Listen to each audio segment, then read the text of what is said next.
a gummy bear.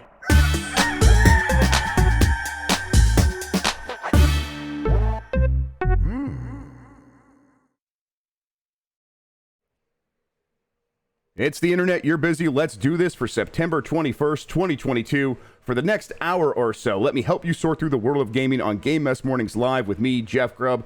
Today we have Switch Pro rumors, again, because we live in hell and this is our punishment. But first, please join me in welcoming today's co-host to Game Mess Mornings. It's John Warren, formerly a Fanbyte. John, how are you doing?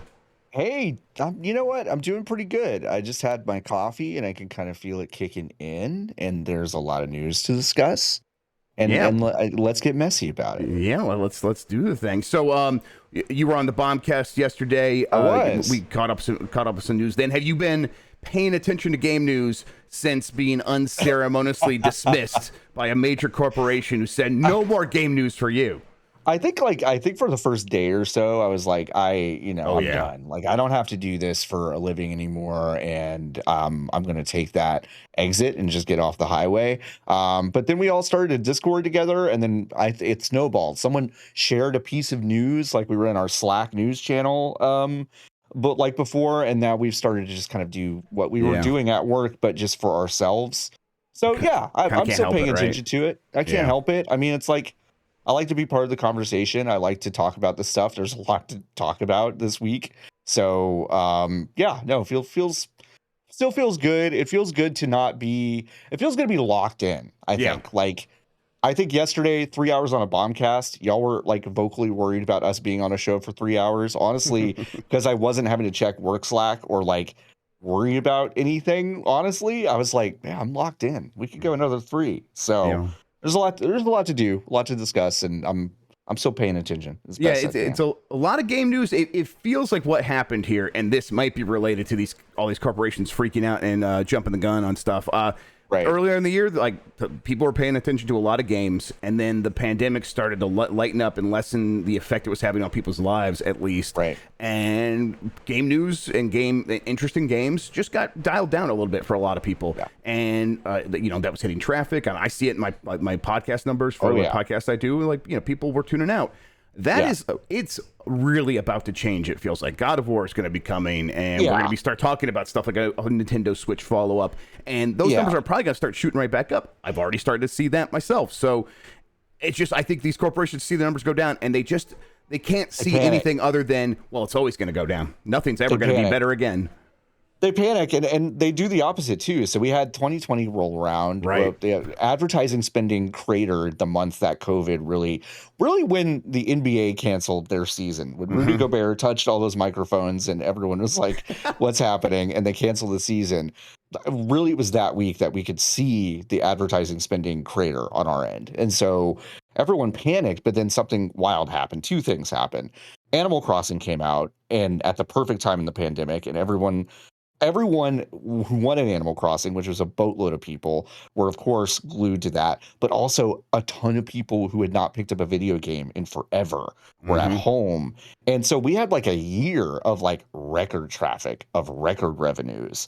And I think a lot of our bosses across the industry were looking at 2020 pandemic numbers and going, the sky's the limit, which building models of growth based on that, right. Which was ill-advised, which is wrong, so I think 2021 was a period of internal growth and spending for a lot of newsrooms, and then 2022 was this kind of reckoning on that. And I think you're right, though. I think at the end of this year, next year in the spring is gonna be insane. It's going to be popping off constantly. It's not. There's probably not going to be no game that is Elden Ring again in terms of driving stuff, but there's going to be a lot of smaller things and things that are kind of in that tier below that, which are most games. So and it's going to be exciting. I really feel like I could feel the interest sort of dialing back up in a lot of people's lives. Yeah, for sure. All right, before we get into the mess, let's explain ourselves. Each weekday, I, Jeff Grubb, will help piece your gaming life back together. That includes breaking news, the catch-up, where we discuss the biggest topics consuming the lives of gamers everywhere, and maybe even bring some of our own original reporting. For all these topics, I'll get the input of a bona fide expert who will make me look smart. If you are watching live on Twitch, hello, Twitch. You can always listen to the show later on podcast feeds by searching for Game Mess Mornings, or find the RSS on giantbomb.com. You can also catch the show later with chapters and timestamps on YouTube. Hello, YouTube. Shout out to you all. Okay, we have a lot to get into, so let's start the morning mess with sales numbers. August 2022 MPD. This came out yesterday. I didn't find a good spot for it on the Bombcast, so I figured we'd talk about it here today. Matt Piscatella, who is the analyst over there at the MPD, breaks it down for us. Let's go through what he had to say. Total video game industry spending, he explains it as such. August 2022 consumer spending across video game hardware, content, and accessories declined 5% when compared to a year ago to $4.1 billion. This total is slightly higher than the $4.07 billion total reached during the August 2020 tracking period. So still kind of maintaining much of the benefits that the industry got going into the pandemic, just not the highs of the pandemic. And I think that's that was the question, right? Coming out of this, where it's like, is it going to plummet back to where it was before the pandemic, or will it be able to maintain some of that momentum? Every single time we get one of these, it's listen, it's not going to maintain the highs, but like a lot of that early stuff where a lot of people like decided to jump in, buy a console, a lot of those people are still buying games, and these companies are still maintaining some of that growth. Yeah. I mean, this isn't super shocking. Absolutely not.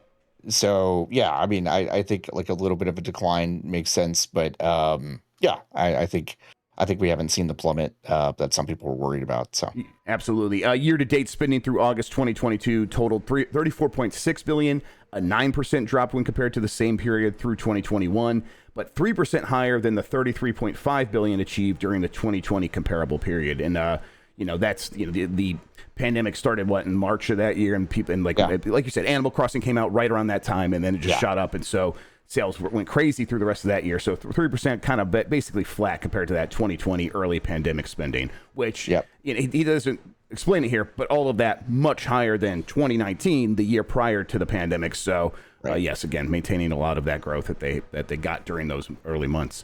For video game hardware dollar sales grew 14% when compared to a year ago to $375 million, helped by improved supply of PlayStation 5 and Xbox Series X and S consoles.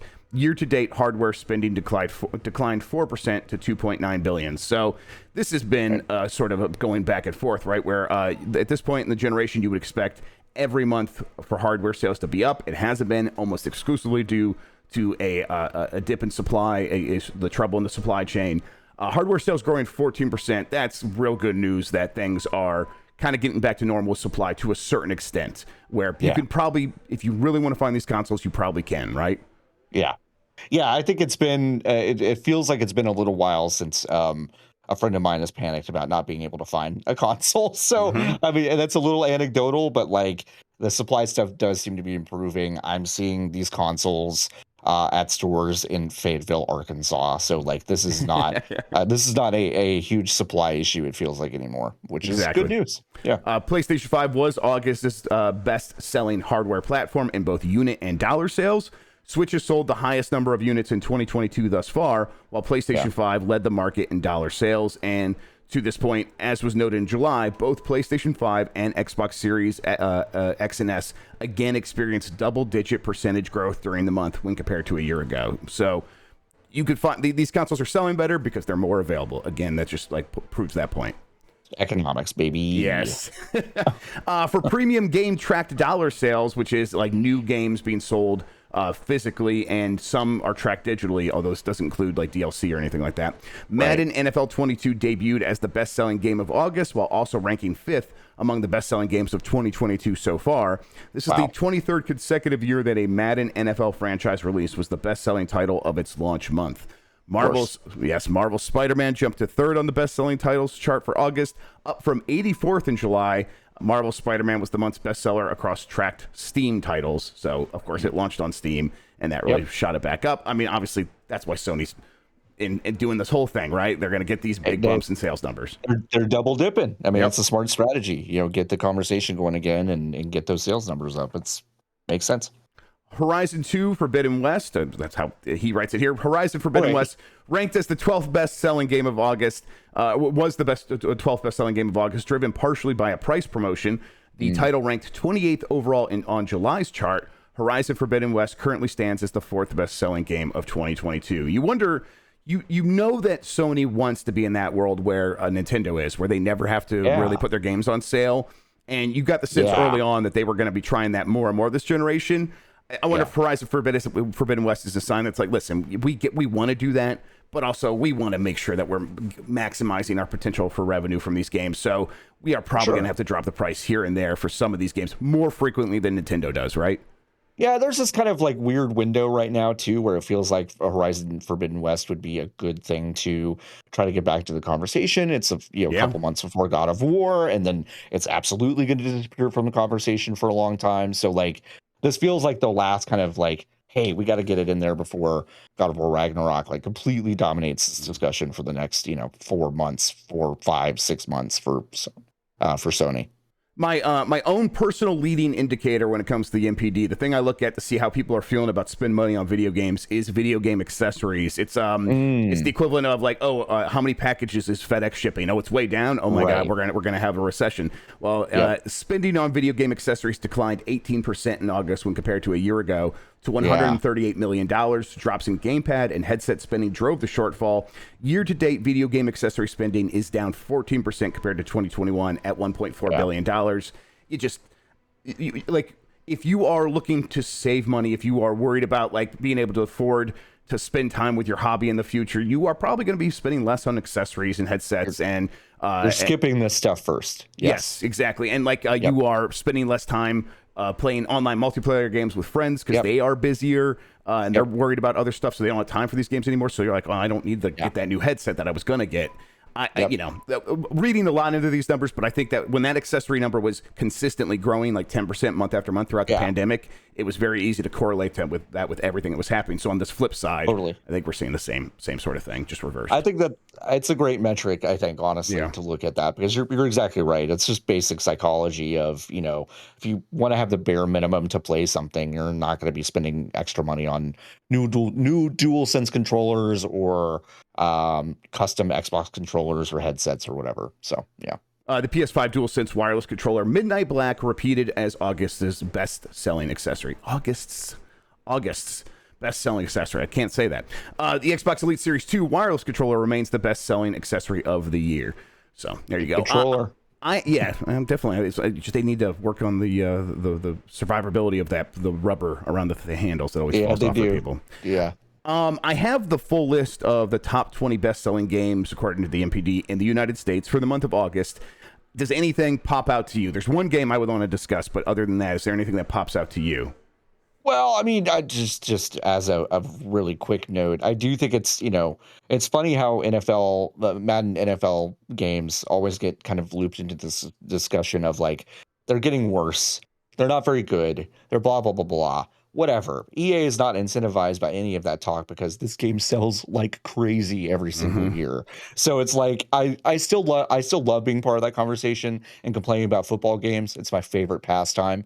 But like right now they're super disincentivized to really do anything about the complaints widespread on the internet because this game still sells like hotcakes. And you know what? That NCAA game that's coming out next year, that's also going to sell like hotcakes. And they won't give a damn what people are saying about that stuff. So that's what pops out to me.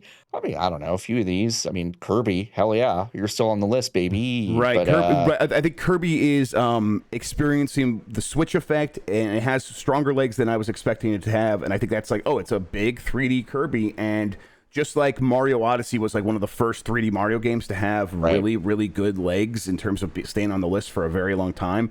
Kirby's getting that same thing. It's like, okay, so people just really want 3D versions of these classic games in a way that they didn't like during like the Wii era, where they're like, no, give us the 2D Mario, we'll just take that. Give us the 2D Kirby games, whatever. And Nintendo was sort of afraid to make those games anyhow. Now they're making the 3D ones, and they're selling, and they keep selling, even though they're still $60, right? Yeah, and every middle-aged game journo with kids seems to be playing this game with their kids, and it's like, so that tells me that like this is a game that resonates with not only the dyed-in-the-wool games people that have grown up with Kirby, but also a new generation of kids, like really young kids that are getting to know this character, and that's heartening. I like that. So I agree. The one game I wanted to point out, Saints Row at number 2. Yeah. New on the list. There weren't many other new releases, but it does. Yeah. I mean, it does overcome the current threshold that I use, which is Mario Kart 8. If a new game comes out and it sells better than Mario Kart 8 does, then usually that means it was relatively successful. It's significantly above that on the list. We don't have numbers. It's NPD. They're not allowed to share numbers anymore, according to their publishing partners. But it beat Mario Kart 8, beat Multiverses, beat Elden Ring, and then Spider-Man, which was essentially a new launch on PC. So this is better than what I was expecting based on the reaction to this game and coming off of Agents of Mayhem, which just crash and burn on this list. I remember writing the story about it for the NPD when the month that happened. It was like number 13 or 16 out of 20 on that list. So Saints Row not repeating those mistakes at least. Yeah, and I mean, for all of the kind of bad press that this got right at launch, just a lot of people still picked this up and played it. A lot of people are still having fun with it. I think, all the problems that people have rightfully pointed out with it, it's a little buggy. It's maybe a little bit dry in terms of what Saints Row has been in the past, but still a Saints Row game. It's still an open world kind of mayhem simulator, which is like always a thing that people are looking for. I feel like, every 18 months or so. So not a shock that it's doing well, but I was also surprised that it was this high up. So let's see, anything else? No, I think that does it for the MPD. Let's get into Nvidia announcing its 40 series GPUs, which the headline here, 2 to 4 times faster than the 3090 Ti for the 4090. This comes from, I picked this up from Jordan Miller at VGC. The 40 series cards will be released in 3 SKUs from $900 to $1,600, essentially. The card, which it's claimed runs Microsoft Flight Simulator at 2 to 4 times the speed of the highest tier 3090 card, will retail for $1,600. The cards, that first card, the 4090, will be released on October 12th. And the other ones are coming in November, and they will come, and that's the other ones are the 4080 in 2 different variations of 16 gigabytes and 12 gigabytes. Both those are using GDDR6X, which are very, very fast. That's a lot of GDDR6 memory, 16 gigabytes. So it's pretty impressive, actually. I'm hoping to get some hands-on with these cards. I've reached out to Nvidia, maybe do some coverage on the site. Where are you with gaming on PCs, and where are you at with like your graphics card and how you're feeling about all that? I built my PC with my own little hands. I built it in the former Fanbyte video office, which is now also closed. It closed a while ago. I built it over 2-day span because I built it with my very good friend and former coworker, Nikki Grayson. We both messed it up so bad I had to take it apart completely and rebuild it the next day. I enjoyed that process. Ultimately, I am very proud of myself that I have like a working, mostly clean looking PC that I built myself. So I like playing a lot of stuff on this. I love having my Steam. I love having Steam Deck. I love having a powerful computer that can do stuff. I have a 2080 Ti right now. It's hanging in there. I feel like it's still in pretty good shape for what I want to do. But I'm also interested in this. I'm also saying like, okay, maybe it's time. Like, it's probably time that I upgrade a couple of components in my computer, and this is coming out at a time that feels pretty convenient for one of those big spends. I was thinking about getting a new iPhone, but you know what? I'm not super impressed with what I saw with the new iPhone stuff, so maybe I'll get a graphics You're not a dynamic island boy? No, I mean, it's like, I think some of that stuff is cool. I think I think the new iOS stuff is like a little bit cool, but I was just like, whatever. But new graphics card, I could probably stand to do that. How about you? I love testing these things out. I love messing around with it. I love DLSS and getting games to run in ways that they never, like with a full RTX on, that they never should be able to run. And even with the current, like, I have a 3080 Ti in this computer that I use, and it's very good. But even then, it's like, you turn on ray tracing, and then you start really feeling the performance hits. The promise of this is that it is one of the most significant gen-on-gen improvements that they've had in performance ever.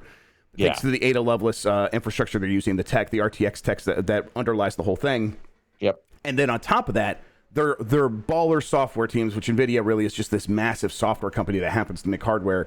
DLSS 3 seems to be super promising. This is, of course, their deep learning super sampling. It's AI powered, they machine learning to get an image to run better. But this time they are adding a new thing called, optical multi-frame generation, which apparently will insert frames so that you can get a game to run at like 4K and 120 frames per second. That is something I was not even really expecting this card to be able to come anywhere close to. And if optical multi-frame generation works as well as other DLSS stuff, that'll be very, very cool. And I'm ready for that.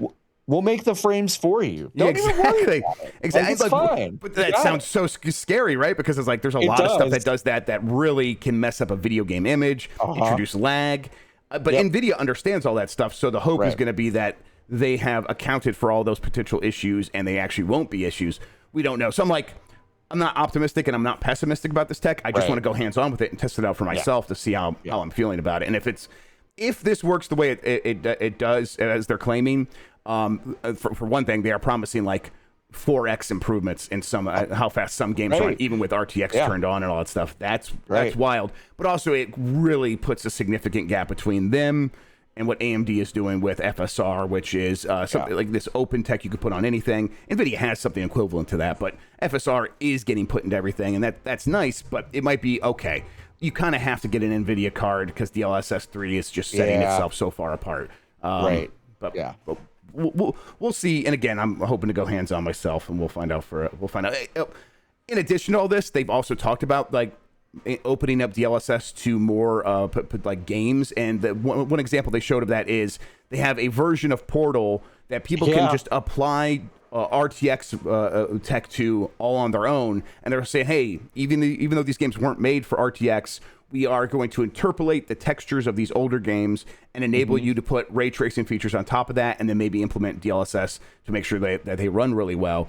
And say, okay, I hope that works the way they claim, because if it works to the point where an individual, a modder, someone from the community could just do it, it will get super duper supported. If it is it's a little bit of work for the developer, well, then it's going to be, here's 30 games that use it this year out of 1,000 games that come out, right? Yeah, for sure. Yeah, no, it's exciting stuff. Like, they're definitely kind of slightly older generation games. I could see this being something that developers will want to get their hands on and go like, yeah, well, we'll set aside a small team to basically go in and do this. Like, why not? It'll do the thing that we were just talking about, boost numbers of a game that's probably many, many years old now, but also just like be a cool showcase for, here's what kind of remasters can look like. Like, we can kind of have a different remaster conversation of like, oh, these games we didn't really do a whole lot to the game itself, but we did go in and basically do this bells and whistles ray tracing stuff to make it look a lot better in the year 2022, 2023. And that's interesting. I think that's kind of cool. It's especially like tough for Nvidia, who's been in this conversation about ray tracing for years and years now. Yeah. And it was from the beginning, a lot of people are like, well, do we actually care about this?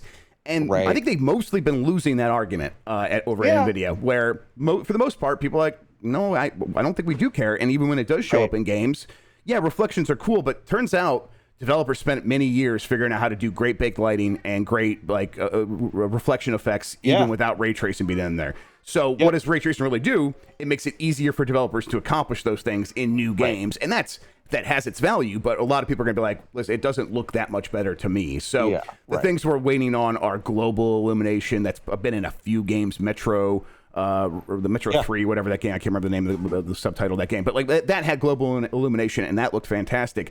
But that's like one game here or there. Quake RTX has it, and that's a really old game. So it's like, if they can get to a point where performance is performant enough, thanks to DLSS 3, I really hope global illumination just shows up in everything and it just starts blowing people away, so that developers can actually fully move on to supporting ray tracing here in the next 5 years. It still feels pretty far off, though. Yeah, the goal should be on everyone's end to make this kind of a no-brainer. And Nvidia is, I think you're right, has kind of struggled to make that the case, but this seems like a good step in that direction. So, real quick, let's see. Stephen Totillo just posted this to Twitter, so let's and this catches up on that Saints Row conversation we were having.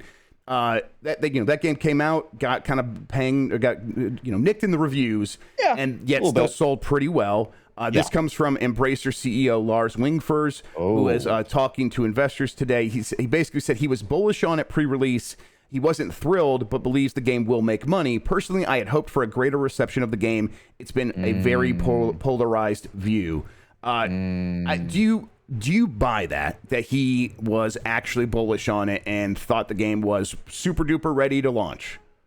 No, because I mean, come on. Like we played a preview build of this game. We were one of the I mean, not to pat ourselves on the back here, but it's like we're one of the only outlets that said this game isn't ready. Like this Right. game doesn't feel like it's ready to come out. And when it came out, it was clearly not ready in a lot of ways. Like, I think a lot of the design stuff got very, very, very tired very quick in that game. I think a lot of the writing was pretty below par. And then not only on top of that, like, it was pretty buggy and it still has not fixed 100% of those issues. So no, no. But him coming out and saying like I was really bullish on this, blah blah blah blah. I'm not saying he sent this out to die because it's still, like you said, presumably like selling pretty well. Right. It was the right timing, at least, for a game like this. It didn't have a lot of competition. They didn't send it out to die, but like, what would have another 2 months have done? Mm-hmm. Like, what, it's like maybe not enough, but like you would think maybe a couple months of internal bug fixes and taking the feedback from that preview build and saying, hey, there are some real issues here. I think fixing enough of those and releasing it a couple months later might have actually worked to their benefit. But like, to me, this feels like a victory for them to say, like, I agree. We sent a game out that I don't think was ready to go, and it was going to need probably another year of development at least, which would have been very expensive. Right. So we did the calculation, and instead we released it, and it seems like we're making money. And the thing is that they've, it's like, how can you top Saints Row 3 and then 4? Well, of course you go kind of back to the roots and you make it a little more grounded. But now they have the ability to say, okay, this did well enough. Let's get into our Saints Row bag and actually do something that's a little more in line with 3 and 4. And then this will be a footnote. They won't even remember this. It'll kind of be like Saints Row 2. No one really talks about Saints Row 2 anymore because it was not as like outlandish and fun as 3 and 4. And the people who talk about 2 are also very aggressive about it. Sorry. We don't mean it. Leave us alone. We're sorry. Yeah, we're so sorry. But it's like, this kind of feels like an opportunity for them to be like, oof, wow, we got out of Dodge. Let's just make the next one. And is this the strategy going Saints forward? When confronted with delay a game for a long time and take the hit and take the cost, or release it in kind of a shoddy state up against nothing else if there's gaps in the release schedule, I think they go with option B most times. At least that's the sense I'm getting from Embracer. We'll see over time. They have other opportunities. I mean, he's saying that he hoped it would do better, and he thought it would. So I guess he's saying the right things. I just don't know if I'm buying it. Well, when you own 150 studios, like, do you really need things to hit the way that other things are hitting? Like, I would think so. You would want some whales, so to speak, like in your portfolio. Yeah, but some like games have to pay for a lot of other games. Like a couple games here and there have to be the ones paying for everything else. But Embracer's strategy is still like kind of up in the air. It feels like to me, it's not as coherent as no idea. Your Tencents, your Amazons, it's like seems a little less clear to me. And this maybe is a piece of that puzzle. How they dealt with Saints Row maybe informs us on how Embracer is going to be treating their portfolio going forward. Agreed. Let's circle back into the Nvidia news. An employee mentioned the Tegra 239 on a Linux forum, and this is the system on a chip that was rumored to be getting prepped for the next Switch, whether that is a Switch Pro or a Switch 2. In the leak, it was confirmed to be an 8-core CPU, likely based on ARM Cortex A78C. It's Ampere based. Its GPU is Ampere based. So that one of the previous generation from Lovelace, that Ada Lovelace we just talked about, it's the generation before, which makes sense if like Nintendo's been working on it for a long time. It uses the second generation Nintendo Switch graphics API, which contains references to DLSS 2.2 and ray tracing support. But just to like make sure people are fully aware, there is actually no one-to-one direct link between the Tegra 239 and this Super Switch. The reference that people talk about to the Switch graphics API, NVN, and this is being referenced in NBN2, and everyone's like, well, that's got to be the graphics API for the next Switch. Well, Nvidia uses that in other things like the Shield TV, so it could just be something along those lines. That said, I would probably bet this is going to be related in some way to the next Switch. That's just a hunch. I have no idea. It seems like that's probably the case, though. So here we are again. We are talking about a successor to the Switch because, of course, it's going to happen. This is not the last Nintendo console, if anyone thought that's the case. So we kind of have to kind of consider this as a possibility. What do you want from that even? Like, are you like, does this sound like it's moving in the right direction? This sounds like it could be a Switch Pro or a Switch 2, maybe closer to a Switch Pro. Would you still be okay with a Switch Pro at this point in time, like in the next year? I mean, they got me with the OLED, and I compared those two. I was sitting on a couch in Los Angeles, and I was holding an OLED one and an old one, and I was like, damn, they got me. And I went out and bought one like that week, and I play it in handheld. Like, I'm a weird guy. I'm a 95% docked Switch user. But when I got the OLED, I started to play it. It was that percentage started to go to like 70-30. That OLED's real good though. That OLED screen's real pretty. And so I'm kind of like, all right, okay, let's say they come up with a new SKU. Maybe in handheld mode, it's a little more ergonomic. Maybe it's more powerful. It's got an OLED. That may drive me to go 50-50. And like, Nintendo's got to be kind of invested in like creating what I feel like is the quintessential 50-50 user of someone that is like always going to be, docked when they're home and they're psyched, but they're going to pick that thing up and take it with them all the time. So if it's more powerful, if it looks better, if it feels better in the hands, yeah, they'll get me again. In 2023, if they come out with one, I'll probably get one that's more popular. I mean, that's more powerful. A lot of games run like crap, Grubb, on Switch. They really do. I think you're right. Yep. Arceus, Splatoon still's got some problems. I have no idea how Tears of the Kingdom is going to run on the Switch. Like, you got verticality on top of all that, draw distance, all that stuff. I'm already kind of bracing myself for that game to run even worse than Breath of the Wild, which is my favorite game of all time by a mile. But I'll admit that game does not run beautifully in 100% of its environments. So they'll get me. It needs to be a big leap, though, I think. Yeah, even for a pro, it'd have to be a pretty big leap. And that means I think it does. A big leap that also somehow still supports the last Switch fully in some, like, for all new games that are coming out, or for at least 99% of new games coming out, for it to like feel like the thing makes sense. I'll say that to wrap up this whole Nvidia segment.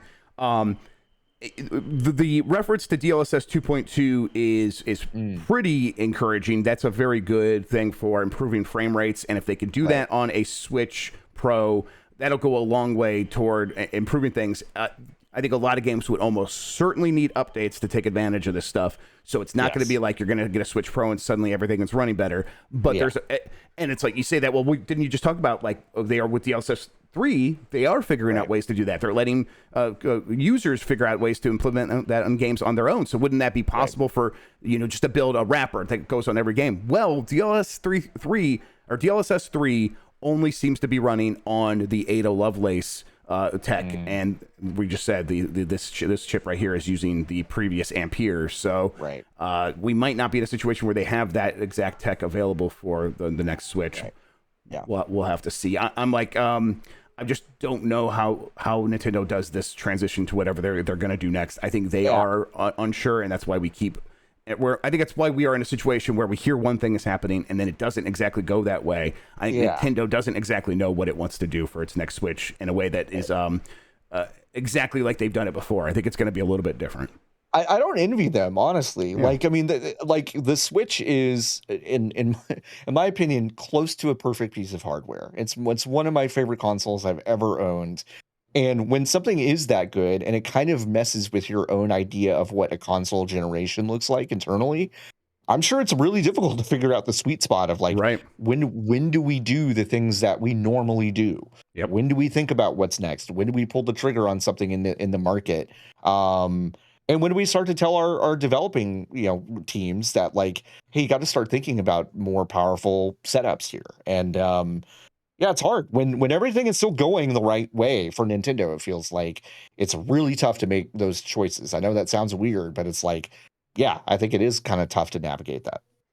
Let's get into some Twitch news. Twitch is having a pretty wild week. They're having a week. Yeah. Let's start real quick. I'll acknowledge I saw that Bloomberg story about hundreds of thousands of children being targeted by predators on the site. I'm going to fully look at that story, and we'll probably talk about it more tomorrow. But that's available on Bloomberg now if you want to read that. I would recommend checking that out. Other Twitch news, though, Twitch is prohibiting some gambling streams. This is from a Twitch statement. We'll be making a policy update on October 18th to prohibit streaming of gambling sites that include slots, roulette, or dice games that aren't licensed either in the U.S. or other jurisdictions that provide sufficient consumer protection. These sites will include stake.com, rollbit.com, duelbits.com, and roobet.com. However, we may identify others as we move forward. We will continue to allow websites that focus on sports betting, fantasy sports, and poker. We'll share specifics on the updates to our gambling policy soon, including the full policy language, to make sure everyone is clear on our new rules before they take effect on October 18th. John, this came about because some people were somehow contributing to these gambling sites through Twitch and lost.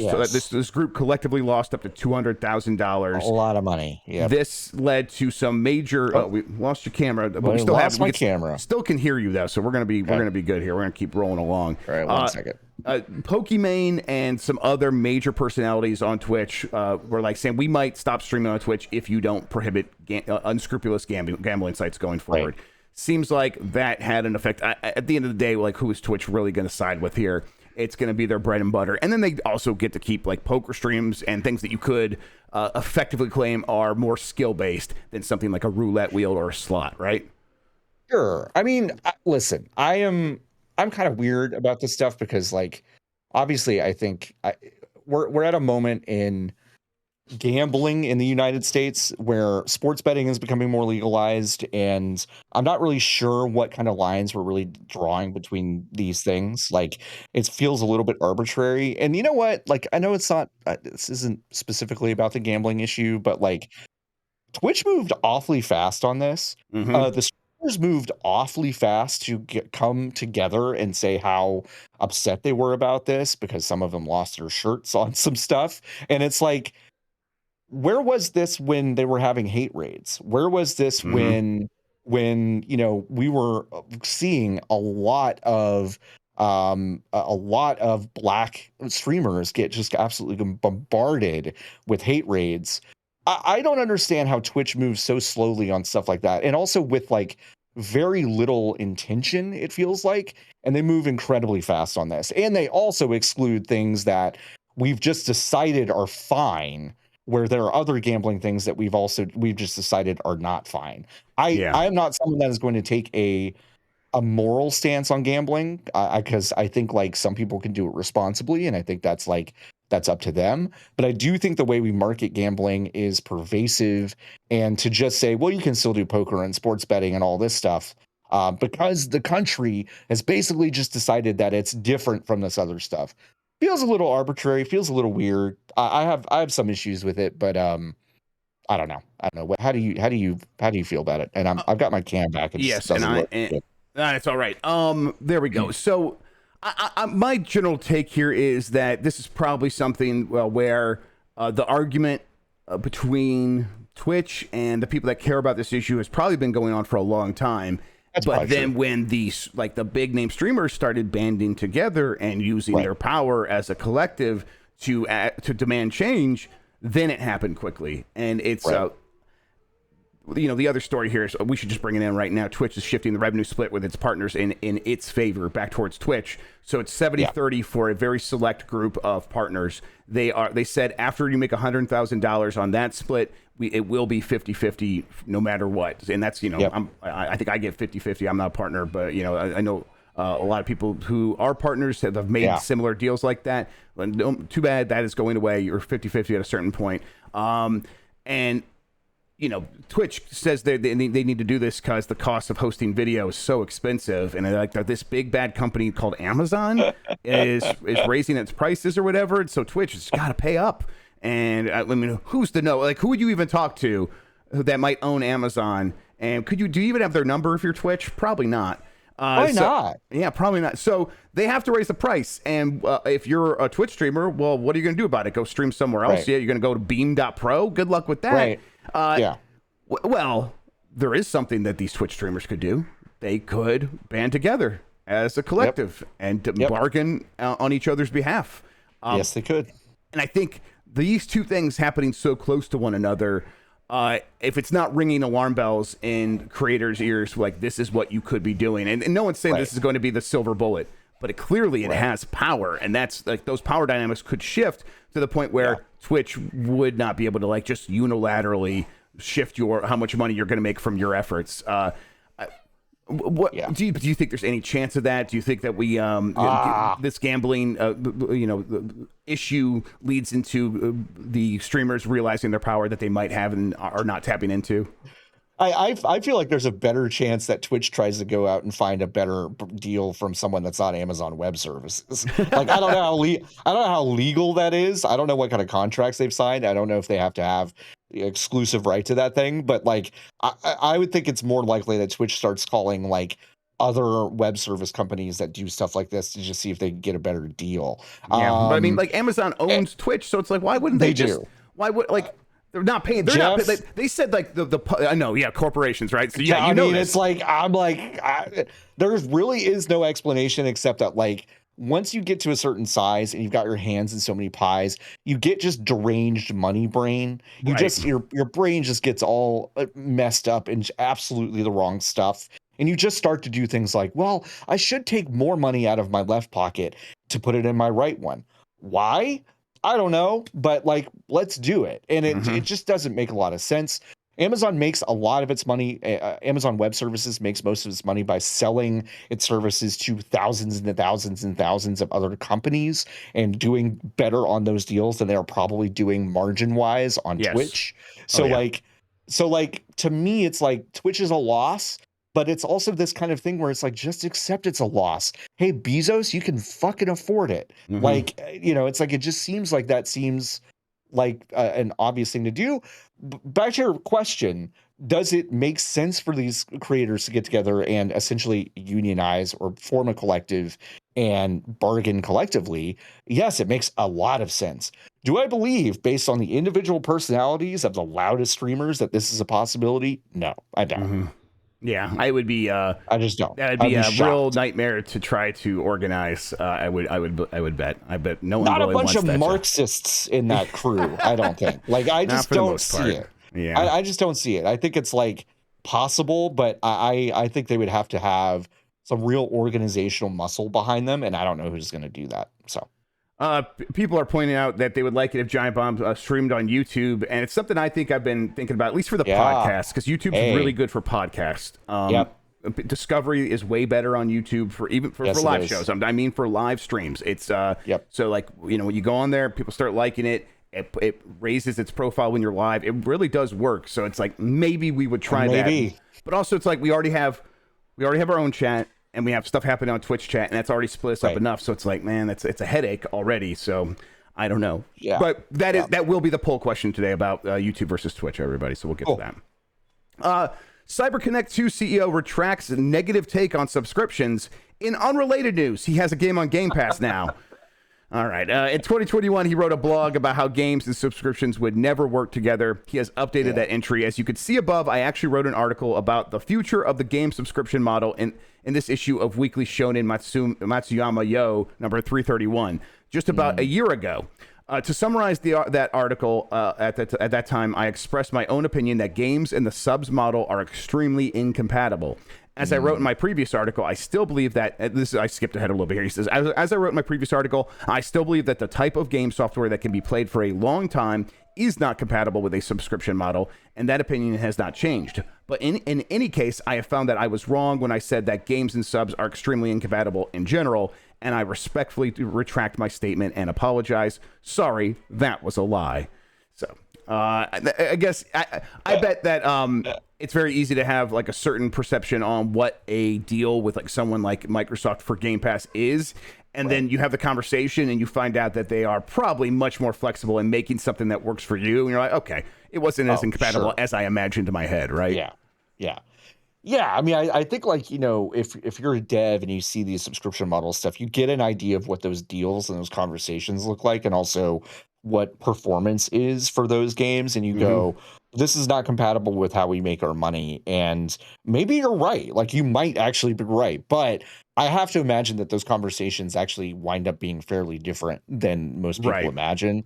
But it's very funny Hmm. that this entire series of quotes is very funny. Yeah. It's like, and he like goes, he's like, it's nice being an adult who can change their mind. And I'm like, Of course, which hell is yeah, dude. great. Hell Yeah, I yeah. mean, like, absolutely. Like, this is a great to just say, like, yeah, I'm going to take the L on this. That was extremely wrong and silly. Absolutely more people should be thinking about having this Getting kind of money. attitude about their Yes. life. Yeah. Right. Yeah. I mean, just like, come on. Like, you think you know how something works. Maybe you don't. Maybe you do, but you change your mind about it. It's fine. GTA publisher Take-Two's awful week is also continuing. It's just a series of I mean, come unfortunate on. events for all these companies. Yeah. With another disastrous hack. This comes from John Walker at Kotaku. Take-Two is definitely not having a good time of it. Following the weekend's colossal leak of GTA 6, it's bad week continues. I think he did Latin on me. He did a Latin on me, and I'm Yeah, like, you I'm not did. gonna try It's that. like John Walker. Come on. Septimana horribilis. There we go. It's With really with funny. the fresh news that its 2K game support service have been hacked, and customers are now being sent out phishing scams.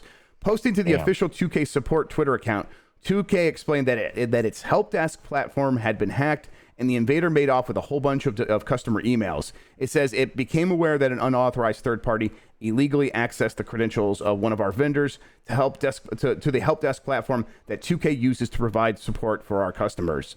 Let's see. The tweeted statement continues: the unauthorized party sent a communication to certain players containing a malicious link. Please do not open any emails or click on any links that you receive from the 2K Games support account. And they emphasize that last point. Yep. Because that is exactly what they're doing, and they're doing it like from the official account, so it looks like it should be good. It's legit. It is not. Boy, yeah, that's a rough 1-2 combination. Hey, GTA 6 leaks and all this information that they're threatened to like leak our source code, and now if you have one of our games, you're going to get an email trying to get your data. It's not bad. I mean, it's so bad, and I feel really bad for the employees of Rockstar who are going to have to, over the next 2 years, take an unbelievable amount of internal OPSEC kind of courses and professional Right. programs that are just like we're gonna have to retrain literally everybody to basically just, and it's mostly nobody's fault probably Yep. in the company except for, I don't know, just maybe some business practices or whatever, but it sucks. Like this sucks, especially if they're using official support accounts to send out these phishing scams. There's something even more insidious about that, honestly, than the GTA 6 leaks. Definitely. This is a scam as This is opposed to very someone just bad. trying to rip off a big company, which like Right. that happens. But Honestly, that like that's their happens. money. I don't care. That You deal with happens, it. and honestly, they can overcome the leak stuff. I really believe Exactly. that. I mean, I don't think it's that. But this is a real like trust thing between a company and its users, and this is tough to come back from. And I'm sure they'll do it, but it's going to take a lot of work. So yeah, it's really bad week for Rockstar And then to wrap up the and Take-Two. news, I think I found the thing that will finally get Giant Bomb into Rainbow Six Siege. Hell It looks yeah. like the Undertaker and Becky Lynch are coming to Rainbow Six Siege. This comes from Jordan Midler at VGC. An image posted by Rainbow Six Siege data miner Lungu R6 on Telegram seems to show skins for the Undertaker and Becky Lynch, which are allegedly planned for inclusion in the tactical shooter. I almost called it tactile shooter, which sure, yeah, it's that as well. Sure. It's unknown which characters the skins will be applied to officially, but it's believed that the image that the Undertaker will be a skin for Blackbeard and Becky Lynch will be a skin for Thorn.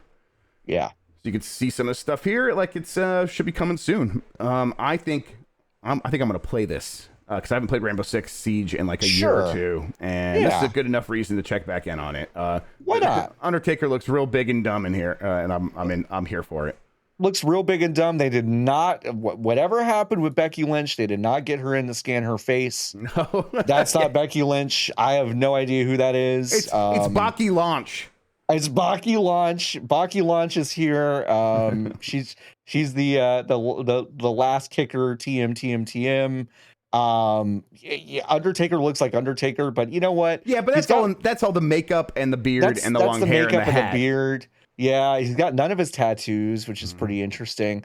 But yeah, it'll be interesting to see if they expand this to any other WWE properties. I wonder what made them pick retired wrestler Undertaker and Becky Lynch from what appears to be at least 2 years ago, but still very exciting. Very exciting into those things. And also, who knows, maybe the stuff actually got abandoned or something and it isn't actually going to come out. But it's definitely possible. It's the Becky Lynch skin in particular is like, okay, this is Becky Lynch like from like 2 years ago. So.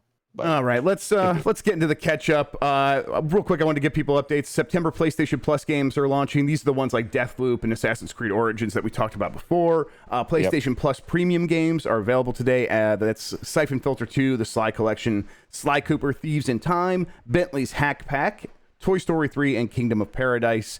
Those are all available now. Over on Xbox Game Pass, there are more games coming to Xbox Game Pass before the end of the month. Today, that includes Deathloop and Hard Space Shipbreaker, which is a real banger, and everyone should play it. And then for the coming soon, all of these will be out by the end of September. Spider Heck, Beacon Pines, Slime Rancher 2, Moon Scars, Grounded 1.0, the full release for that game's coming. Let's Build a Zoo, Valheim, and Paw Patrol Grand Prix. Shout outs to Paw Patrol. My kids have been playing all of those games. They keep putting it on Game Pass, so that's awesome. Nice. What I really wanted to talk to you about, John, is a man named Mr. Dan Allen Gaming. Have you been keeping up with this? Yeah, I've been keeping up a little bit with it. Yeah, it's real head scratcher. Here's how I found out. I was someone retweeted a tweet that was like in Spanish, and then I'm like, I don't know, I'll click on these images, sure. And it was just Jason Schreier in the Snitches Discord, which I'm in, just murdering this man, just going through all of his tweets and being like, here's where okay, we should explain what happened. The Real Insider on Twitter, you might be familiar with, you might not, is an account that has been posting insider information from the gaming industry. At some point, Dan Allen Gaming accidentally logged into as the Real Insider, posted something in reply to a thread there, acting as if he was still the Real Insider. And people were like, put two and two together very quickly. Oh, no, you are the Real Insider. And then Jason Schreier went back and looked at all of these examples of times where they were talking about things in the same way, using the same sort of capitalization. I'm like, Jesus, Jason, man, remind me never to get on your bad side. Jesus Christ. But so there was a dead body in Discord, basically, and now people have like gone back and given us the timeline. So this one comes from James Batchelor, who everyone in the industry knows is actually, he goes by Jimmy Batch. This one comes from Jimmy Batch over at GI Biz. A YouTuber has been exposed as the source of leaks around Ubisoft Forward after replying from the wrong Twitter account. Ahead of Ubisoft's presentation last week, a Twitter account under the name The Real Insider shared details of the Assassin's Creed games that were due to be announced. The same account had previously been used to leak information around the rebooted Saints Row and Metal Hellsinger, among other titles.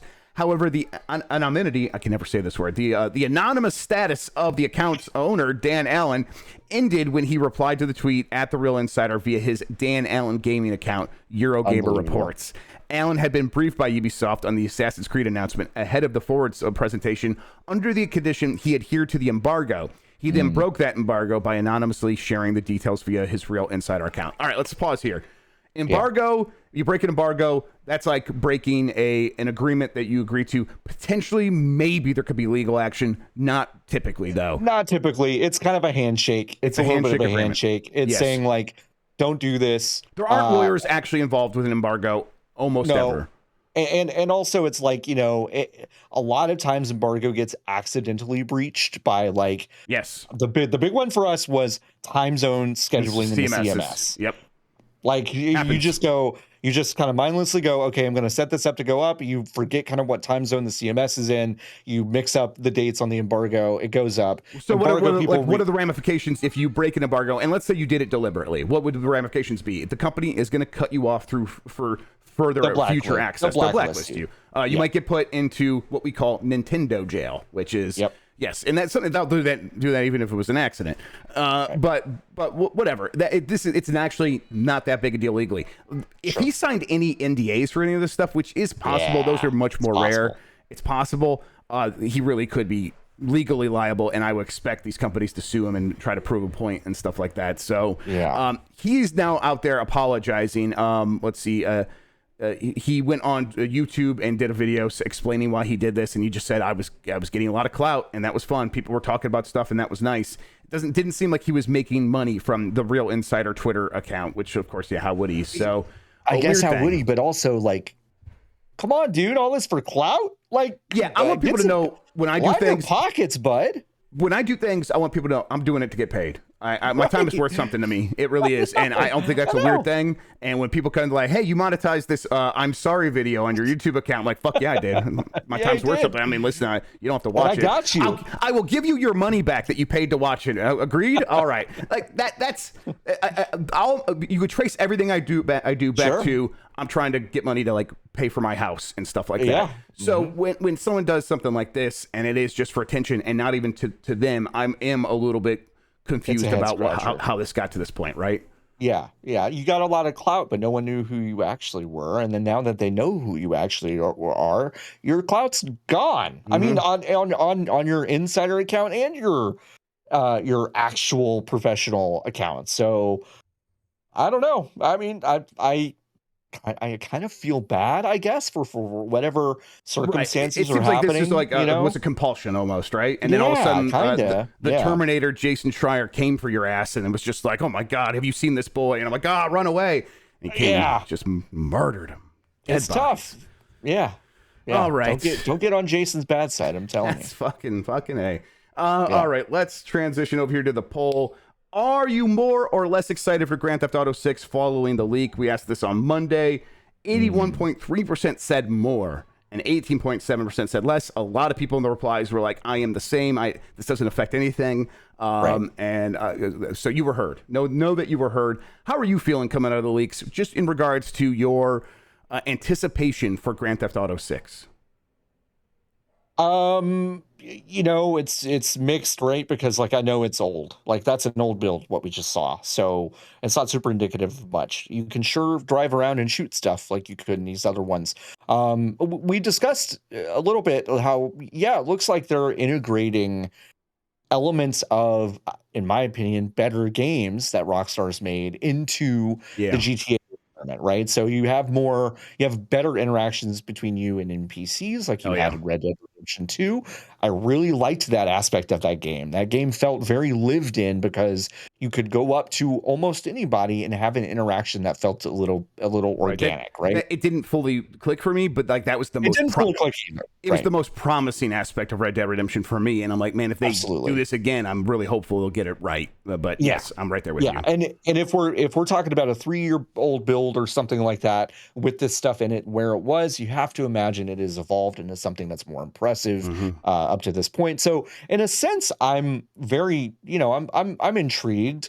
I'm also just intrigued by like GTA 5 is just the game that keeps on selling an obscene amount of copies, right? And GTA Online is still doing very well. And just how they evolve into the next iteration of this, like how do they weave in kind of their live service online stuff? Do they integrate it even more with the single player stuff, or do they keep those things very separate the way that they had in the past? Like, I have a lot of questions about how they're going to roll this out. A lot of curiosities about what this is actually going to end up being for sure. This tidbit, I didn't know this from Colonel Sanders in chat. I'm intrigued because there was cool looking details in there, like that a CCTV on a gas station was actually recording. So it's like, very cool. Oh, that is actually super interesting. Like you think about the ramifications of that for not only the single player game, that's cool, but for online, was this person here, and like you could role playing detective groups? Stuff. Man, that gives me chills big almost. Stuff. I hope they build on that, and it's not just there for realism flavor. This has the flavor of realism, which is how I would describe Red Dead Redemption 2. Actually give me interactions that then build on that in some realistic ways as well. If Rockstar ends up kind of backing into creating the best kind of detective game ever, being able to like collect evidence in these real organic ways, it's like, okay, that's very cool. So. All right, let's get up the poll for tomorrow. I think we are going to still ask this one. Would you follow a Twitch creator that decided to move to YouTube? Not like YouTube is going to be treating them much better, but let's just I get the sense that a lot of people just go to twitch.tv and see who's online. And if there's no one online, they don't assume that, oh, well, maybe they're on YouTube right now. They're just like, no one's online, and they move on to something else. I think collective action would have to be the thing that gets people to start thinking about YouTube in the same way. I also think YouTube's UX is just going to have to be different, for people to want to go there and kind of see what's live. But yeah, this is a good question. I would be curious to know what the results will be. You go to YouTube most of the time looking for different stuff, and like if someone's live, it's like, oh, I guess I could be watching someone who's live. I could be watching. Yeah, right. And it's a whole different mindset. Yep. So. Yep. All right. Let me see. Anything else? I think, you know what? I'm just going to thank you. John Warren, thank you so much for hanging out with me today. Oh my gosh, this has been a blast. Yeah, thanks for having me. This has been a good couple days hanging out with the Giant Bomb crew. Where can people find you on the internet? Anything you want to plug? Anything you want to tell people about? Sure. So 15 of us over at Fanbyte got laid off last week, as you might have heard. Hashtag Fanbyte layoffs is over on Twitter. You can find a lot of threads and posts of people looking for jobs that run the gamut from design to socials to writing to business management. Like a lot of unbelievably talented people suddenly out of work. Please give them your attention, give them your support. You can find me at floppyadult on Twitter. You can find me at most places at floppyadult, like Twitch and YouTube. I also have a channel over there. I'm going to announce some stuff for those things like kind of soon, because there are things that we stopped doing at Fanbyte that I would like to start doing again on an individual basis. So follow me at floppyadult and you'll get to hear about those things. And then I just want to tell people about this tweet I did. Why didn't the guitar have any worries? Because it is fretless. All right, I'd like to apologize for that moment right there as well. Let's just get right into the apology. I'm so sorry, everybody. You can't rope me into this show and then spend an hour. Guilt by association. There we go. Come on. You can hold. Absolutely. He told me to do it before the show, everybody. Oh, sure. I want to thank everybody for watching. We got more Giant Bomb coming up today. We'll probably take a little bit of, you know what? Actually, I'm going to do the timestamps and stuff and figure out the headline, and I will do that live. I'll hang out with you all live here in a second. So if you want to stick around, do that. We will be going into the arcade pit at 1, and then after that, we will have a live version of the Eternal Darkness inside of Bacalar's Soul, where I'll be sitting down and playing that with him. So if you want to come hang out for that, just stick around here. Just stick around here right on twitch.tv/giantbomb. And then if you want to go to giantbomb.com, we got a lot of stuff going up. I think we got a new JoJo's happening. What else is going up? We'll have the pit later, maybe an album, or honestly, I can't keep track of it. There's so much happening. So stick around on giantbomb.com and we'll serve up all your gaming needs. Let's get out of here. You're the best audience in gaming. Thank you so much for tuning in. Until next time, have a good one. Take care of yourself and goodbye.